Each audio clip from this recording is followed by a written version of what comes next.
merci à la commission scientifique de m'avoir invité à vous parler de ce monitoring hémodynamique au cours du sepsis aux urgences.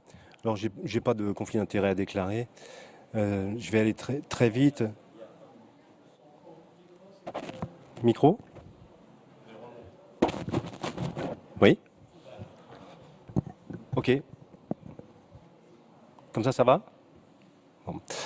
Donc je vais essayer d'aborder un certain nombre de choses avec vous, en passant par la température cutanée, les marbrures, le lactate, la PVC, pour aller jusqu'à la pression artérielle. Est-ce que ces variables sont réellement mesurables avec fiabilité, et surtout est-ce qu'elles sont manipulables? Et je le ferai essentiellement dans le contexte de l'urgence, hein, bien sûr, dans les premières heures de la prise en charge aux urgences. Je suppose que j'ai pas pu être là, mais je suppose que Daniel De Becker vous a parlé de cette Surviving Sepsis Campaign et de tous ces items. Je passe très vite. Vous savez que les items du protocole de prise en charge préconisé reposent essentiellement sur l'étude de Rivers, qui est déjà maintenant ancienne, qui a inventé une espèce de nouveau standard of care qui incluait la PVC, la SCVO2, etc. Je passe très vite là-dessus, sinon, question temps, je vois le chronomètre qui défile, on ne va pas y arriver. D'abord, la pression veineuse centrale aux urgences. Vous savez que la pression veineuse centrale, pour prédire le besoin de remplissage, c'est pas très fiable. Ça n'est fiable que quand les valeurs sont très basses et c'est compliqué à mesurer aux urgences. D'ailleurs, les recommandations françaises, qui datent maintenant d'il y a 10 ans, ne faisaient pas mention de cette PVC. Donc, on ne mesure pas de PVC pour savoir si on remplit les patients. La SCVO2, là encore, je suppose, j'en suis sûr que Daniel vous en a parlé longuement. La SCVO2, vous savez que ça reflète l'adéquation entre le transport artériel en oxygène, grosso modo le débit cardiaque et les besoins de l'organisme. Et plus l'organisme a besoin d'extraire de l'oxygène et plus la SVO2 est basse. Et bien sûr, en parallèle, plus la SCVO2 est basse, puisque l'évolution de la SCVO2 est souvent parallèle avec la saturation en oxygène du sang veineux mêlé. Mais bien sûr, le protocole de Rivers s'y reposait là-dessus. On sait que la SCVO2 basse, c'est un facteur de gravité qui influe sur le pronostic du patient. Même en tenant compte du lactate et ajusté sur un certain nombre de critères de gravité, comme on l'a montré récemment. C'est vrai aussi à 6 heures de la prise en charge dans un service de réanimation. Cela dit, d'abord les méta-analyses d'il y a quelques années qui prenaient en compte toutes les études qui avaient appliqué le protocole de Rivers, qui comprenait la PVC et assez souvent la SCVO2 dans leur algorithme de prise en charge, montraient qu'il y avait certainement un intérêt à appliquer ces protocoles. Vous le savez, depuis, et ça a été vu, je pense, tout à l'heure, il y a eu 3 grands essais publiés dans le New England qui ont examiné le devenir des patients en choc septique ou sepsis grave pris en charge aux urgences, selon qu'on leur appliquait le standard of care tel que Rivers l'avait défini, mais sans la SCVO2, ou bien ce standard of care avec la SCVO2, ou bien, on va dire, la pratique courante selon les décisions du médecin qu'il fait un peu au jugé, sans protocole bien précis.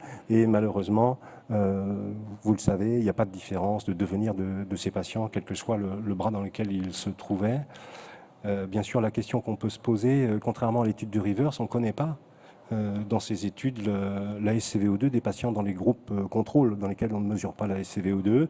Et on peut se demander si ces études finalement étaient bien dimensionnées. Moi je suis sûr que non. Elles n'étaient pas dimensionnées pour savoir si chez les patients avec SCVO2 basse, on devait utiliser la SCVO2 comme une variable de monitoring et une variable qu'on devait corriger. Alors bien sûr, quand on fait la méta-analyse de ces essais, eh bien sûr, il n'y a pas d'effet de l'early goal therapy sur les patients. A priori, on ne leur fait pas de mal non plus. Alors, on a parlé de la PVC et de la SCVO2. Tout ça, ça nécessite de mettre un cathéter veineux central. Et vous savez que dans le contexte de l'urgence, c'est compliqué. Et d'ailleurs, dans l'étude Promise, un des 3 essais randomisés du New England, cette mise en place du cathéter veineux central était plutôt problématique. Ça prend 30 minutes du temps de médecin et environ 20 à 30 minutes du temps infirmier. Donc, comme vous le savez, et en particulier en ce moment, dans un service d'urgence, c'est une utilisation du temps qui n'est pas forcément pertinente. Et donc, si on examine ce protocole et les recommandations de la Surviving Sepsis Campaign, bien sûr, on peut mettre une croix sur le KTC, sur la PVC, sur la SCVO2. Examinons maintenant le lactate qu'il est recommandé de monitorer. Vous savez que ce lactate dans le sepsis, il est issu à la fois d'une glycolyse accélérée sous l'influence du sepsis et du stress, et puis du manque d'oxygène qui est le comburant du cycle de Krebs. Les deux phénomènes font que le pyruvate s'accumule à l'entrée du cycle tricarboxylique, le cycle de Krebs, et se transforme en lactate de manière automatique, ce qui fait qu'on a beaucoup de lactate dans le sang. Donc ce lactate, il est le témoin de la gravité de la maladie. Et plus on baisse les lactates, plus on a des chances de survivre dans les premières heures. Comme l'avait montré Nguyen, c'est une étude post-hoc de l'étude du Rivers de 2001 dans Critical Care Medicine, comme vous voyez ici. Certains sont intéressés à manipuler ce facteur de gravité, ce témoin de la gravité ou de l'évolution des choses au cours du sepsis. C'est l'étude de Janssen publiée dans l'American Journal il y a quelques années maintenant, qui pour les patients dans le groupe randomisé dans le lactate guided, eh bien, il y avait tout un algorithme de prise en charge qui était un petit peu compliqué. Comme vous pouvez le détailler là sur la diapo, il s'avère que finalement, les patients pris en charge selon leur taux de lactate et selon ce protocole un petit peu compliqué ne survivaient pas plus. On peut se demander si l'étude était suffisamment dimensionnée pour le montrer, hein, avec un petit P qui avoisine les 0,05. Mais ce qui est plus intéressant dans cette étude, c'est de voir que finalement, le pourcentage de patients qui baissent de 20%, qui ont une bonne clairance de leur lactate dans les différents créneaux horaires examinés sur les premières 24 heures, eh bien ce pourcentage, il est identique, qu'on s'intéresse à leur lactate et qu'on s'en serve pour guider la thérapeutique ou non. D'accord ? Donc, à l'évidence, ce lactate, il est là comme témoin de la gravité, de la bonne évolution, de l'adéquation des moyens mis en œuvre pour faire évoluer le patient, mais c'est certainement pas un paramètre manipulable. Cette étude récente, pour en finir avec le lactate, qui montre que finalement, il y a eu de nombreuses études sur le lactate périphérique veineux. Eh bien, cette étude, d'abord, c'est la plus grosse qui ait jamais été faite aux urgences sur ce sujet. On montre qu'on a une valeur prédictive très très importante du lactate veineux périphérique inférieur à 2 pour prédire que le lactate artériel est inférieur à 2. Et à l'inverse, quand il est supérieur à 3,2, on a une valeur prédictive de 100% pour dire que le lactate est supérieur à 2. Hein. Donc voilà, c'est quand même une piste. On n'a pas besoin de ponctionner l'artère pour finalement essayer de faire un triage assez rapide des patients. Je passerai très vite sur la diurèse. Vous savez que la diurèse est dépendante du débit cardiaque et de la pression artérielle, que l'autorégulation est altérée dans le sepsis et dans tous les états de choc d'ailleurs. Il est bien difficile, quand on a une pression basse et une oligurie, de savoir si c'est parce que la pression est réellement basse, s'il y a déjà une insuffisance rénale constituée, ou bien si le seuil de 0,5 est réellement pertinent chez un patient, par exemple, avec un IMC élevé. Je passe très vite. Cette diurèse, elle est difficilement manipulable, et de toute façon, à l'instar du protocole de Janssen pour les lactates, il n'y a pas de données de cette sorte-là. Hein. Il n'y a pas dans la littérature de protocole qui s'intéresse spécifiquement à la diurèse au cours des premières heures du choc septique et qui a édicté des règles d'intervention en cas d'oligurie ou en cas d'amélioration de la diurèse. Les marbrures, c'est pareil, c'est pas manipulable, ça rend compte de la gravité ou de la mauvaise évolution. Finalement, plus on améliore ces marbrures au fur et à mesure qu'on administre du remplissage, par exemple, plus on a de chances de guérir.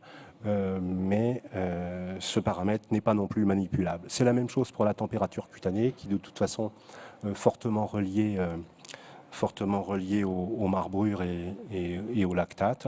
On ne peut rien en faire. Le temps de recoloration capillaire, c'est la même chose. Ça rend compte de la mauvaise ou de la bonne évolution des patients. C'est très important à monitorer, bien sûr, mais on ne peut pas intervenir dessus. Donc voilà, on a déjà listé pas mal de choses. Il faut absolument les monitorer pour savoir comment évolue le patient, si on va dans le bon sens, mais on ne peut pas intervenir sur ces paramètres. Les paramètres manipulables sont le débit cardiaque et la pression artérielle. D'abord, la mesure du débit cardiaque, pourquoi est-ce qu'on le mesurerait ? Pour juger de son adéquation avec les besoins du patient, certainement pas. Vous savez que, ou alors il faut revenir en arrière sur le topo, il faudrait mettre un cathéter veineux central au minimum, puisqu'il faut avoir une idée de l'adéquation avec les besoins en oxygène du patient. Donc il faudrait au minimum mesurer la SCVO2. Donc on oublie ça, mais on pourrait mesurer le débit cardiaque pour juger de l'efficacité du remplissage, ou juger de l'effet du lever de jambe passif et en déduire par exemple l'effet du remplissage. Il n'y a pas beaucoup de dispositifs finalement disponibles à mettre, à poser chez les patients en urgence et qui soient suffisamment fiables. Moi, pour l'instant, je n'en connais qu'un et j'ai aucun conflit d'intérêt avec ça. C'est le principe de la bioréactance. Et Pierre Squara avait montré il y a quelques temps avec ses collègues que finalement, suivre le débit cardiaque au cours du lever de jambe ou au cours du remplissage, avec ce dispositif, c'était relativement fiable et qu'on pouvait détecter les répondeurs au remplissage de cette manière.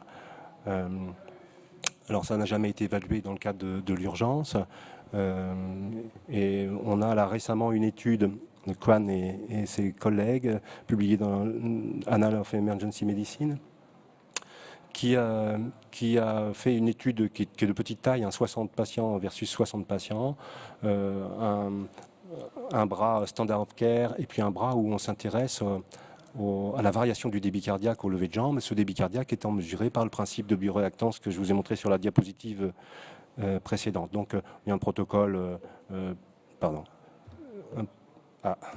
un protocole pas très complexe qui, en fonction de l'augmentation en pourcentage de l'index cardiaque ou du stroke volume au lever de jambe, mesuré par bioréactance, eh bien, on administre ou non du remplissage. Et voilà.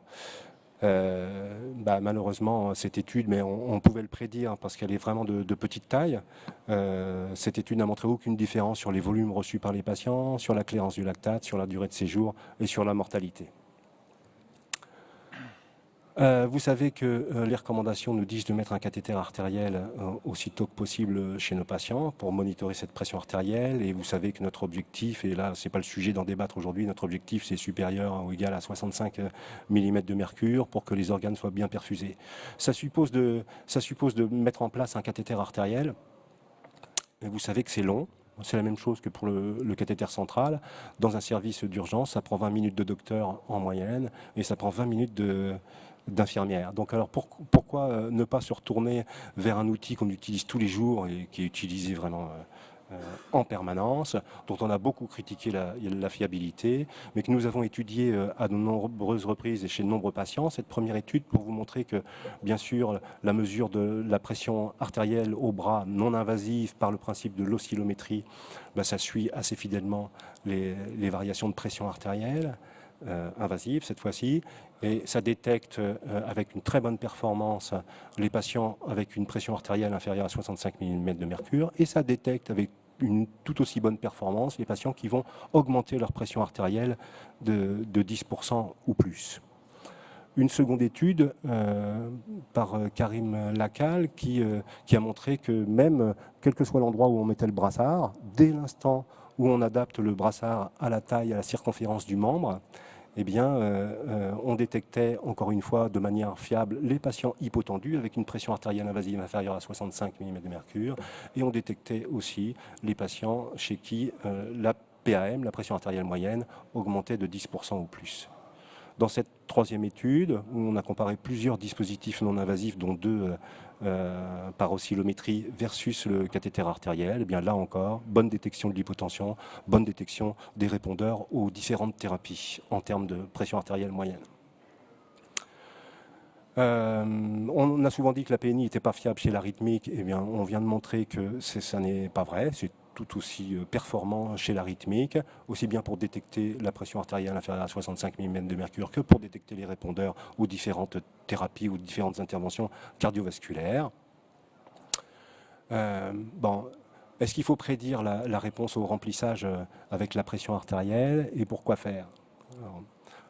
D'abord, quand la pression artérielle est basse ou qu'il y a des signes de choc persistants, on peut se demander s'il faut remplir le patient pour augmenter le débit cardiaque ou s'il faut augmenter la vasoconstriction artificielle, on va dire, avec la noradrénaline.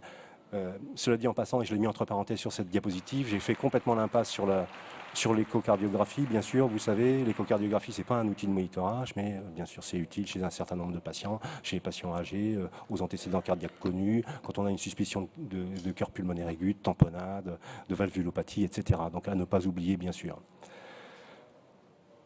Vous savez que détecter la bonne ou la mauvaise réponse au remplissage avec la pression artérielle, eh bien c'est compliqué. Il vaut mieux mesurer le débit cardiaque pour ça, hein. Finalement, la pression artérielle aux urgences, elle ne peut pas servir à prédire cette réponse au remplissage. Et en tout cas, la pression non invasive par le brassard ne fait pas beaucoup moins bien. Et c'est dommage puisqu'on est passé directement à la diapo de conclusion. Là, j'avais une avant-dernière diapo qui pouvait vous montrer qu'avec avec la pression non invasive, une pression systolique qui augmente beaucoup au lever de jambe, bien sûr, est le témoin d'une réponse au remplissage que l'on va donner. Alors bien sûr, il y a beaucoup de faux négatifs, mais en tout cas, ça a une valeur prédictive positive très forte. Si vous avez une pression artérielle systolique qui augmente au lever de jambe de plus de 17%, eh bien, vous avez très très bonne chance d'augmenter le débit cardiaque de votre patient en le remplissant. Bien sûr, en dessous, c'est 17%. Ce raisonnement n'est plus valable. Il faudra faire autre chose pour savoir quoi faire. En conclusion, vous avez vu qu'il y a un certain nombre de paramètres très utiles qui sont le témoin de la bonne ou mauvaise évolution du patient, mais qui sont malheureusement manipulables. On a deux paramètres qui sont plus facilement manipulables avec le remplissage et les vasoconstricteurs, qui sont le débit cardiaque, mais qui est compliqué à mesurer, mais qui nécessite des études supplémentaires. Et puis la pression artérielle, bien sûr, qu'on doit manipuler absolument, et qui peut être aisément mesurée aux urgences avec la PNI. Je vous remercie.